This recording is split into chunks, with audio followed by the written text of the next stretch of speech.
तो एक बार फिर से राहुल गांधी नोटबंदी के फैसले को लेकर प्रधानमंत्री नरेंद्र मोदी पर हमला करते हुए और ये बताते हुए कि काला धन क्या होता है और सफेद धन क्या होता है। बहरहाल रुख करेंगे अगली बड़ी खबर का। नोटबंदी के बाद से सोना कारोबारियों पर जारी कार्रवाई।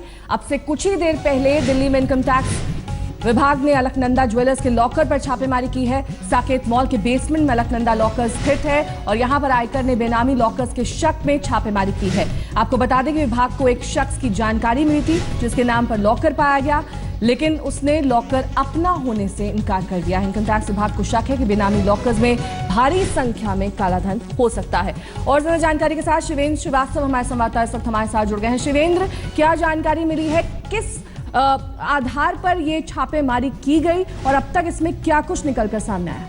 देखिए, कुछ दिन पहले जब आयकर विभाग ने ज्वेलर के यहाँ छापा मारा था तो उसमें 600 करोड़ रुपए के आसपास का उसने गोल्ड बेचा था, ऐसी जानकारी सामने आई थी। और वो सब पुराने नोटों के जरिए बेचा गया था क्योंकि उस ब्लैक मनी को व्हाइट किया जाना था। इसके बाद लगातार पुलिस जांच कर रही थी, इनकम टैक्स की टीम जांच कर रही थी और उन्हें जानकारी मिली कि जो पैसा है और उससे जुड़े हुए तमाम कागजात और ट्रांजेक्शन की जो रसीद और तमाम जो चीजें हैं, सबूत हैं, वो एक लॉकर में रखे हो सकते हैं और कुछ ज्वेलरी और गोल्ड भी रखा हो सकता है।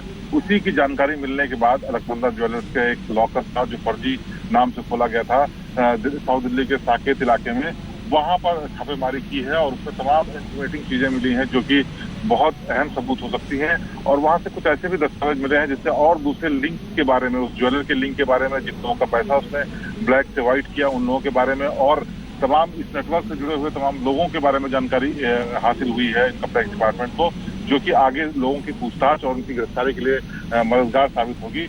तो छापेमारी की कार्रवाई कल से ही चल रही थी और आज सुबह भी हुई और उसमें तमाम ऐसी चीजें मिली हैं जो कि आगे पूछताछ के काम में आएंगी और कई और लोगों से पूछताछ हो सकती है। बहुत बहुत शुक्रिया शिवेंद्र इस तमाम जानकारी के लिए आपका। तो 600 करोड़ के काले धन को सफेद करने के लिए इस तरह से सोने की बिक्री की जा रही थी। बहरहाल अगली खबर का रुख करेंगे। नोटबंदी के बाद से काले धन को सोना बनाने का खेल देश भर में खूब चल रहा है। अलकनंदा ज्वेलर्स के लॉकरों की छानबीन चल रही है। तो कल ही दिल्ली एनसीआर में 500 किलो से ज्यादा सोना काले धन से बदलने का खुलासा हुआ है। सराफा कारोबारियों से लेकर कंपनियों तक पर रेड की जा रही है और इस खेल का खुलासा दिल्ली में 4 कारोबारियों पर रात भर रेड करके चला। तो वहीं दिल्ली से सटे नोएडा में 430 किलो सोने की हेराफेरी का मामला सामने आया है। यूपी के फिरोजाबाद में भी कई सराफा कारोबारियों पर रेड डाली गई। तो वहीं बिहार के मुजफ्फरपुर में सराफा कारोबारी के 2 भाइयों के घोटाले का खेल सामने आया है।